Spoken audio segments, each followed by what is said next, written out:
Welcome to Five Lemons Laughing. I'm Amanda. I'm here with Penny, Morgan, and Melissa. Drusilla's out today, so we're surrounding her in love.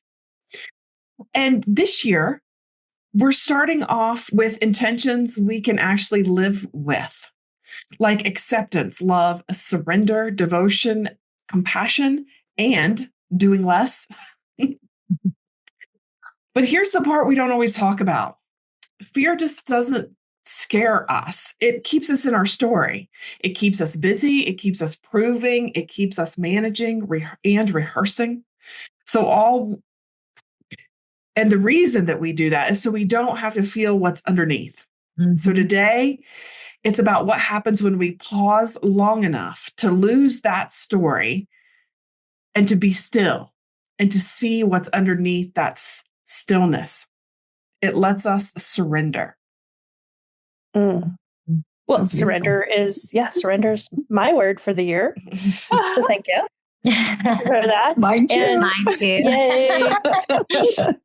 You got to get on board, Amanda. Well, acceptance is part of surrender. It is. Totally. It is. This is the first time this has ever happened, though, that three of us have had the same word. I love it. Yep. Anyway, didn't mean to interrupt your flow, Melissa. No, that's okay. I was just going to say we named this episode, Don't Just Do Something, Sit There. Yeah. Right? And that's a quote by Sharon Salzberg. So we just love that. And surrender and stillness is really important to us. It's important to so many different traditions because it's like it's the doorway back to yourself. Yeah. Buddhism calls it clarity. Taoism calls it effortless truth. Contemplative Christianity finds God in silence. And even neuroscience says the body can settle in speed. And if you think about it, the galaxy's moving, the earth is moving, everything in our body's moving. But we can settle in all of that motion. So that's why this matters for this year's intentions. Because we know fear loves to hurry and it loves distraction. Mm-hmm. And stillness reveals what it's been hiding, which is often tenderness and grief or a truth we haven't even faced. So the body is always the first one to tell us. And I read this somewhere recently. The mind always follows the body. So if you can still the body, eventually you can still the mind. And I think that's where you find your peace and your answers. It has for me. So we thought we'd bring this little episode to everyone else. And so we're going to talk about a couple questions. When you pause just for a moment, take a big deep breath and pause. What story shows up first? And when things get quiet, what does your body do? Does it fight the stillness? Does it tighten or brace or shut down? Does it reach for the phone? Does it want to eat? Sometimes. Yeah. Totally. Ride that wave and you just sit in stillness. And I think we here are getting used to that more because we have spiritual practices and meditation practices, but there are a lot of people that don't. Mm-hmm. I would describe it as like my body gets loud because I'm doing so much. Like right when I sit down, it does. It's like what is the loudness? Like explain it to us. So like all the feels that I haven't been feeling are being felt. So like when I just did it, I have a little sinus thing going on. So ringing in my ears, yesterday I remember sitting there and the ringing in my ears just was so loud and overwhelming. My throbbing in my head was like even more, because going through the day, I distract myself from that. Like if my shoulders are tight, like tension. So just whatever is going on, it gets more because I'm not like the whole point is distracting. So that's how I describe it. My body gets louder. I like that description. Yeah. Mm-hmm. I noticed some of that too. Like immediately for me, it's like, I've got to get this hair off my neck. Oh, there's something here, that kind of stuff. But it settles pretty quickly. But that is like immediately what happens. Like as soon as I quiet down. Yeah. And for me, I actually felt like my whole body settled. And it was just like, that exhale. It just felt good. Yeah. I have to like close my eyes and do it. That came after for me. It's like the first rush, the first wave is that itchy, scratchy hair off the neck, that kind of thing. And then it's like, I get this remembrance to deep breath, deep breath, deep breath. And then I get that settling that you described. Yeah. You drop down into. Yeah. Wow. Well, I can tell you that settling that I felt has taken a lot of work to get to. I have, when you were first talking, either Amanda or Melissa, I'm not sure who was saying it, but like, when I first attempted to settle or to go into stillness, I've struggled with it quite a bit because, oh my God, I have so much to do. And so one of my mentors said to me, like, what are you running from, Penny? And when you guys were introducing this topic, you were basically saying that, like, what are we afraid of to sit still? And what are we afraid we're going to find?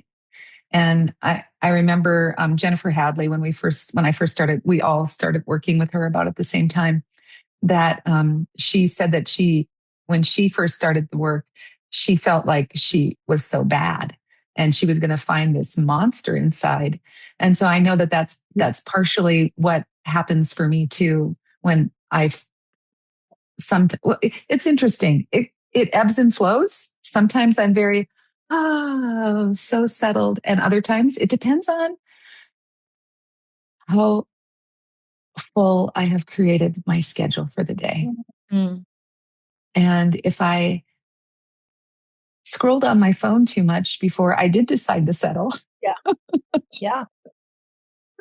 Because that can distract me quite a bit too. And then, of course, I run out of time and I don't have much time. And then I go, oh my God, I can't settle down. I can't do this. I got to move on to what's next. So that's what came up for me when you guys introduced this conversation. So yeah, it's Penny, all about slowing down. You brought up a good point, and this happens to me all the time. Some days it's like my body just collapses and relaxes and I can quiet down. And other days it's I feel like I'm fighting and I know I'm not supposed to fight it. I can't fight it, but it takes I'm still like giving it effort when I should just be surrendering, but I'm efforting. And there was, I did go to this meditation seminar like in the 90s. And I don't remember who the teachers were or anything else. I'd like to give them credit, but I do not remember that part. But it was, they were really all about like giving your brain something to move on to like dispel the energy. So let it run its energy out until it's naturally quieting. So in that practice, I imagined my mind, I mean, not like a picture of my brain or anything, but just I gave it like a bicycle. And I just rode the bicycle down, rode the bicycle up in my visualization and my imagination. And I gave it a lot of like energy in my brain and it then relaxes it. So I still do that. Yeah, I still do that. It's like counting sheep to go to sleep on them. Right. I give it what it wants. It wants, I don't give it a thought. I don't feed into a fear, but I give it the motion it wants. Or even sometimes darting my eyes back and forth real fast with my eyes closed gives me, it just allows it to dispel the energy to go away. And I calm down a lot easier. Wow, you're doing trick I have. A rapid eye movement for yourself. You don't even have to go to a therapist. Well, and when you were sharing, Melissa, it made me think about how toddlers and young children, like we judge them as having like weird tics that we have to stop, but it's actually them processing nervous system stuff. Like if they're rocking or like shaking or like bouncing their leg or just doing something kind of fidgety, like that's actually like a healthy system processing. And we've kind of shut all of that down. And I feel like sometimes that wants to come up and out when we go into quietness. Yeah. I mean, the other morning, in fact, I wanted to sit up nice and tall for my meditation, but I was so tired and just barely awake, and it felt just too much. And so I just started rocking myself. And something about that just helped me and supported me. And it like also helped me get into that stillness, which leads me into Kundalini yoga meditation. That style feels very supportive to me because it gives you a lot of things to focus on. Like you were just talking about the brain, the bicycle visualization. Like you may be working with a mantra, a mudra, an eye gaze, and emotion all at the same time, or maybe just one or two of those things. But it's like, it gives you a focus. Yes. Love that. Which is helpful for me. Yes. I do think it helps to, it's like a nervous system soothing kind of thing. So then you can start to relax. But it reminds me like this, like letting that, like, what is that stuff that you're pushing down that you don't want to deal with when it gets really quiet, especially, you know, if you're falling asleep or you wake up in the middle of the night, those kind of things. It's those thoughts that go over and over. It's usually the same thing over and over, working things out. How am I going to fix this? What's going to happen? And it just bubbles up. Right. And so I think I encourage the bubbles to come up, let it bubble up. There's nothing to fear. That's the big, I think Morgan says it's like the biggest monster is the monster you're making out of it, not what it really is. And so, and what there's some like 98% of the things we think about never even happens. Right. So we know all those quotes and all those things. Yeah. It's true. We're so conditioned to keep that bubbling down that the bubbling is going to hurt us. And the stillness, I think, is a very gentle way of letting the bubbling happen without having to do something about it. When those things, when my mind starts wandering around, I have like taking the witness view, like taking, instead of being in it, I've started telling myself, isn't that interesting? Like I'm watching a TV screen. Isn't that interesting? And so that's a tool that I use to move through whatever is coming up. But a lot of times my body doesn't relax until I'm at the end of whatever set meditation. Like I finally, after 10 minutes of sitting there, I'll take a deep breath. I won't even know that I'm holding my breath until I take a deep breath. And I'm like, and I feel like I'm not judging myself for not continuing past that because I feel like, okay, I did it. I have relaxed in this moment. So I don't meditate for long periods of time. I'm not saying that I will never do it. I'm not labeling it as right or wrong. That's just where I am. But it's interesting how much stuff gets processed in 10 minutes, 15 minutes. Yeah. Yeah. And I think that's a good point. And I think that this stillness practice has more practical use than just our morning meditations. Like, I feel like there's a question in there, but I haven't really formulated it. But I feel like there's a way to incorporate this stillness throughout our day, not just sitting down for 15 minutes of meditation in the morning. Yeah, I have to share a quick story about that, Morgan. You just triggered it. And it was so powerful for me. When I went through my yoga teacher training on Kauai, we went to Halepule's Durga Farms. It's not there anymore. They've moved on. They left Kauai. But so Myra had set up this whole environment, this whole community at her home. It was a farm and it was awesome. Anyway, they had these, what do they call? Oh my God, I can't remember what it's called when you travel and you are a farmhand at people's farms. Oh, I know what you're talking about too. Like a wolfer? Yeah, a wolfer. Yeah. They're wolfers. Mm-hmm. Yeah. So she always Never had heard of wolfers. it. Oh my God. It's Never heard that term. Yeah. Cool. WOOF. It stands for something. Yeah. Like organic. Working organic. You just go to different places and you work in exchange for being there. Yeah. And you get a place to live and you get food and it's awesome. I've never heard it called woofer. Yeah. Anyway, so we were doing our teacher training stuff. And of course, we're supposed to be so calm and collected, not, especially me 10 years ago. But the wolfers that were there, I watched them one day while I was in the studio, the yoga studio, and they were like walking very slow. And I thought, how are they doing that? Well, it turns out that Myra, who was the woman it was her place, she recognized that they were just moving way too fast. So she had suggested to them and given them an assignment to walk very mindfully, very slow everywhere they went. And it was just like, so try that sometime. Just really pay attention to every step. Slow yourself down so much that, because for me, like I have been known as the fast walker. Like people can barely keep up with me. And for me to watch them walk slowly was painful. I thought, how are they going to get anything done? So when I catch myself really moving fast, because that's really how this shows up, stillness, when I'm not still, I have to really consciously remember those women walking so slow as they were going about their day, mindfully going about their day. And so that just what you were saying, Morgan, just reminded me of that story, that it was powerful for me. And it is still something that I am practicing to become. Yeah.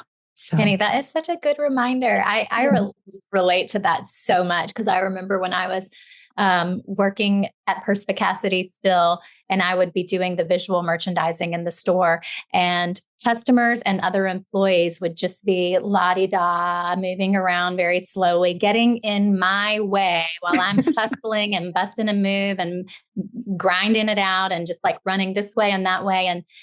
And it made me irritable. It made me like make mistakes. It like, when you're in a hurry, like you drop things or you're not as efficient as you think you are. You think you're so important.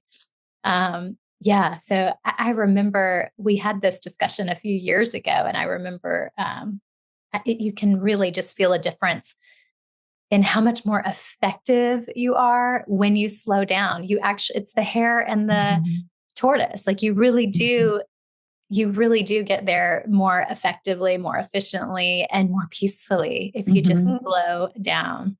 Yeah. And I want to go back to Amanda, when you mentioned about shifting to the witness, that reminded me of something that my friend told me in a counseling session. I was being counseled, so I'm free to share this. I'm not disclosing some of these. But she talked about switching roles. Like we are the entire hierarchy of our own life. Like we are the floor manager, we are the support staff, we are the assistant manager, we're the director, we're the visionary. And she's like, you're running around there being the floor manager and being the crew and being caught up in all the drama and the things that are not going well. Shift to the director role, switch to the visionary role. And it sounds so That's simple cool. And so silly, but it was a good little, like, it's same thing that Amanda was talking about, just another way of saying it. But I just appreciated the visual because I was kind of in a spirally phase at the moment. And one last thing I'll share that came up during this conversation that we've been having is like, you were talking about Melissa, the bicycle visual that you work with. Another thing I feel like that helps me do the same thing that you're talking about, like giving that energy a place to go, is journaling. And that's also another way that I can reach stillness and like just dumping out all those thoughts, dumping them all out. Because if I'm in my mind trying to dump them out, then it just becomes circular and I don't really seem to get anywhere with it. But if I take pen to paper, somehow it feels more effective at like clearing it. So that's another thing that helps me. That's great. I think that for me too, Morgan. And I think, like you were saying, about the vision, like hiring the visionary or the witness to come in. I think for me, I've had times where, yeah, that's great. And I'm kind of like, okay, I'm going to witness this. But my ego wants to go back and wrestle with the problems. Mm-hmm. Right. So that's a good way to get all those problems out of your head. So when you get your visionary or your witness in, that part can actually witness and not have to tackle what's going on. Well, I think Morgan. Go ahead, Amanda. I think Morgan brought up a good point in her story, because like, what's the point? Like, why even take the time to meditate? Why even take the time to allow and to sit with our feelings and to come to this point of stillness?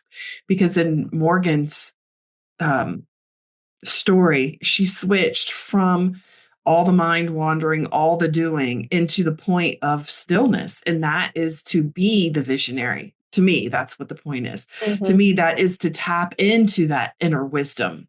Mm-hmm. So, we're not doing this stuff just to do it, just to talk about it on a podcast, right? There's a point. Right.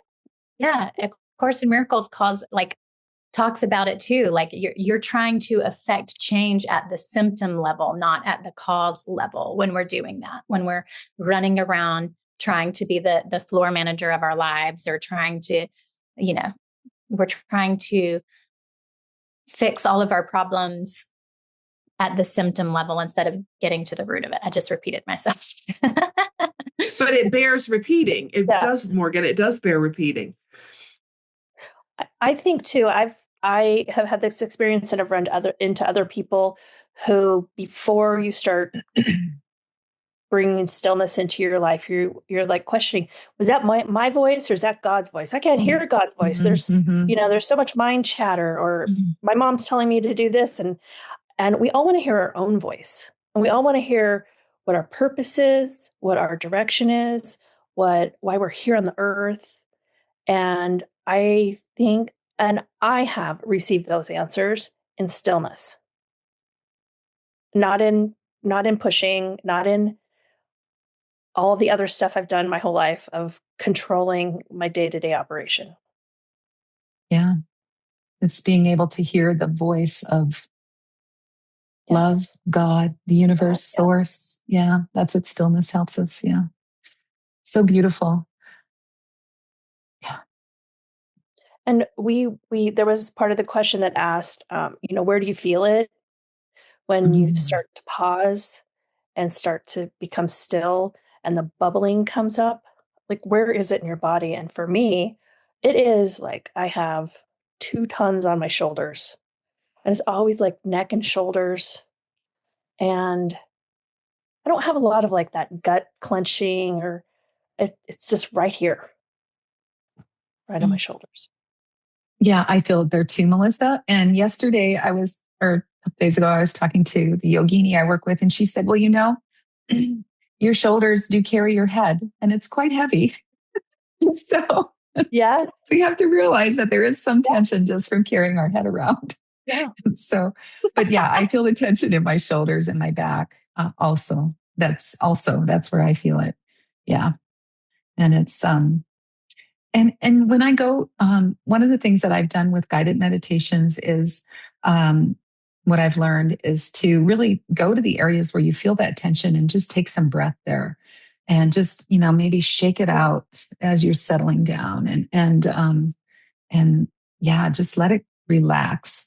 I'm a positive intelligence coach, and there's this really great, in the positive intelligence gym, where you really tense up everything in your body. Like I'm squeezing my fists, I'm squeezing my shoulders up, I'm pulling in my stomach, I'm engaging my glutes, my thighs, my calves, I'm curling my toes, and just scrunching up my face. And you just hold it for 30 seconds or so, and then you release it. And I think that's what we're working for. Yeah. Not working, but that's what we're looking to achieve, is just that sense of relaxation that we can get if we just, we're the only mammals, or the only I think it's mammals. I'm not sure if that's correct, but we're the only maybe animals that don't shake off when we get frightened. Like you think about a deer, it's trying to get away from the, I don't know, mountain lion, and it gets away. And then what deer do is they go and they find a private place where they're not going to get eaten, and they shake. Yeah. They shake their bodies to get the tension and release. And yeah, we don't do that. Yeah, we don't do that. So that's another thing. My dogs do it. Yeah. After they've had a frightening situation. Yeah. We just pack it around. Yep. Yeah. To the next one. Well, and speaking of that, I mean, regardless of if you're new on your spiritual path or you've been at it for, decades, we all still have those sleepless nights from time to time where the same recurring thought will not shut the F up.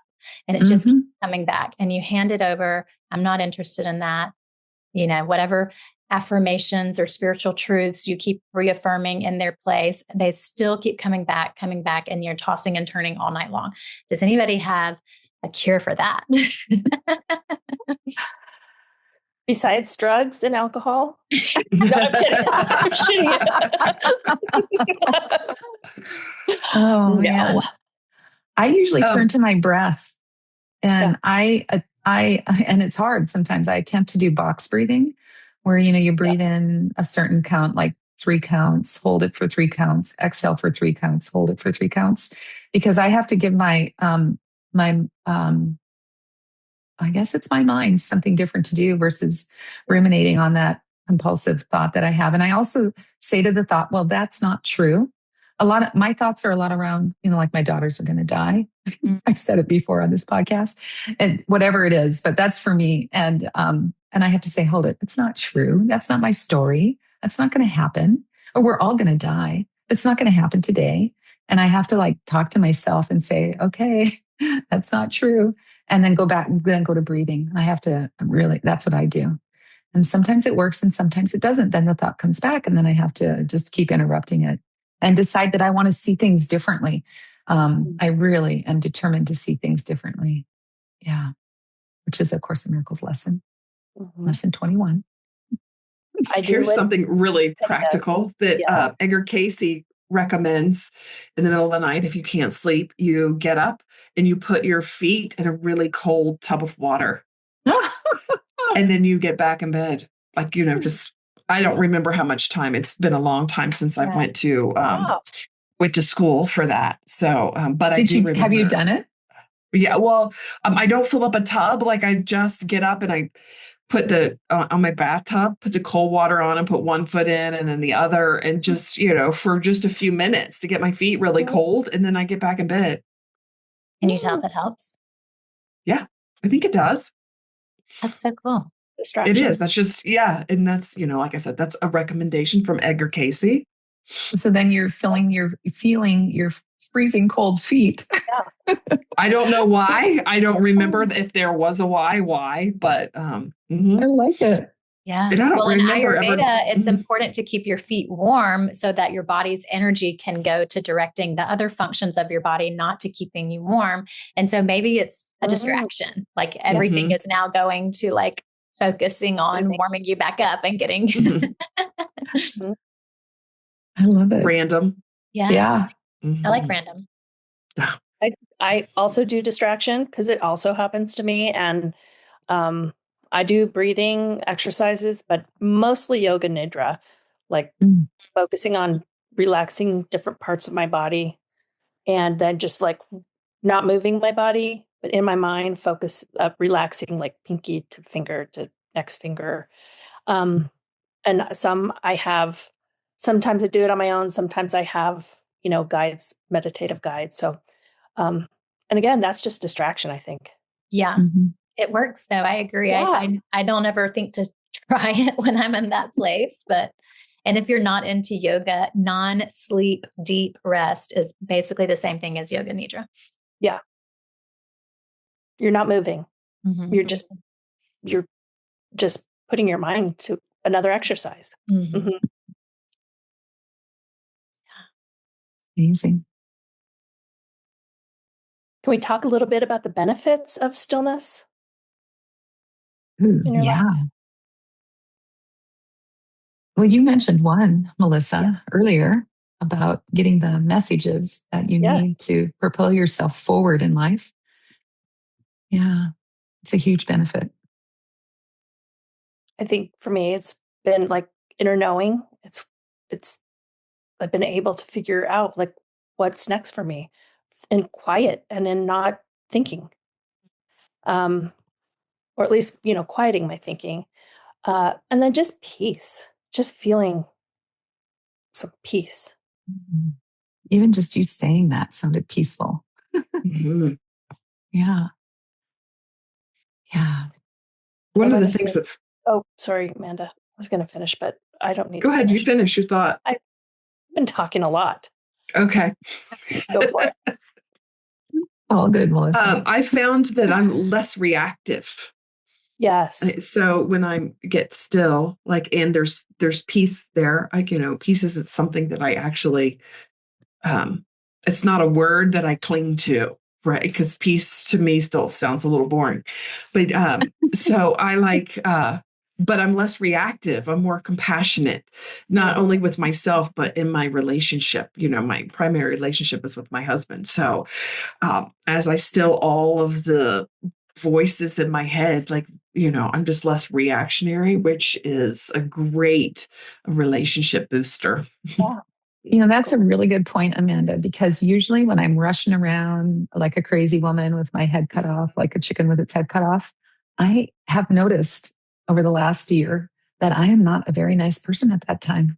Mm-hmm. And so, stillness definitely, or slowing down. For me, it's about slowing down because I have been moving so fast for most of my life. That's a really good point. It makes me a better person. I'm kinder, more compassionate, more loving, more accepting. I guess it's surrender.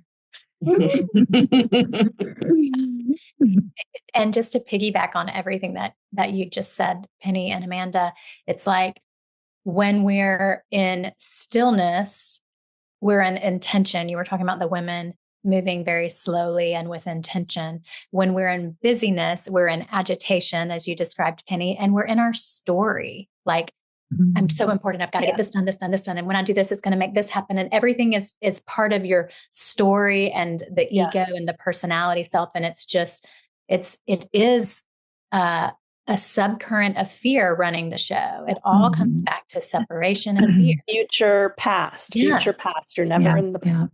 And so when you're in stillness, I think about the mantra Om Daksham Nama. My actions achieve maximum benefit with minimum effort. It's just things are flowing. There's serenity. You're patient. You're kinder. You're gentler, but you're more effective and you're more powerful because you're not harried and rushing and self-important. You're in the flow and you're connected and you're inspired. Really beautifully said, Morgan. That's just it. That sums it up. Yeah, so beautiful. Yeah. Any final thoughts anybody wants to bring in that can just drive this home for our listeners? I'm looking forward to Penny's Post-its. Okay, well, let's just go for it then. Are you efforting or are you surrendering? That's the first one. That's a good I love one. that. Yeah. Yeah. And we focused a lot. Listen to that. We focused a lot on giving your mind a focus, right? Give your mind a focus. Something, as you calm your mind down, it's going to need something to hold on to. So give it a focus and then decide, do you want to be the hare or the tortoise? And I couldn't remember how to spell tortoise, so I had to put turtle. How do you spell tortoise? Who knows? That's right. Okay. And then I loved it when be the visionary of your life. That's just like so amazing. And then, of course, to sum the whole episode up, stillness equals I couldn't spell presence, so I put present. So stillness equals being present. So that's really the Post-its that I have today. Such a beautiful episode. And as we close it down, just pause right now. Just take a pause for the next 5 seconds and just breathe in and breathe out. And just feel your body breathing. Just quiet it beneath the noise of your day. Stillness isn't something that we earn. It's something we remember. It's when we remember to slow down, take it easy, breathe, release the tension. And that's when love will meet us. Yeah. So as you move through your week, notice where fear wants to speed you up and choose instead to soften, to listen, to be still. Just let those fears go. They're the biggest lifelong tricks that our fears want to just turn it into our identity, and it's not true. So just keep breathing, keep slowing down. Yeah, just be in peace. So with that, we so appreciate that you've listened or been with us today as we've unfolded. This podcast is unfolded, and we appreciate you because your transformation is our greatest exciting thing in the whole world. Yeah, because it is. Yeah. So thank you so much, and we will see you next week. Bye. Have a beautiful day.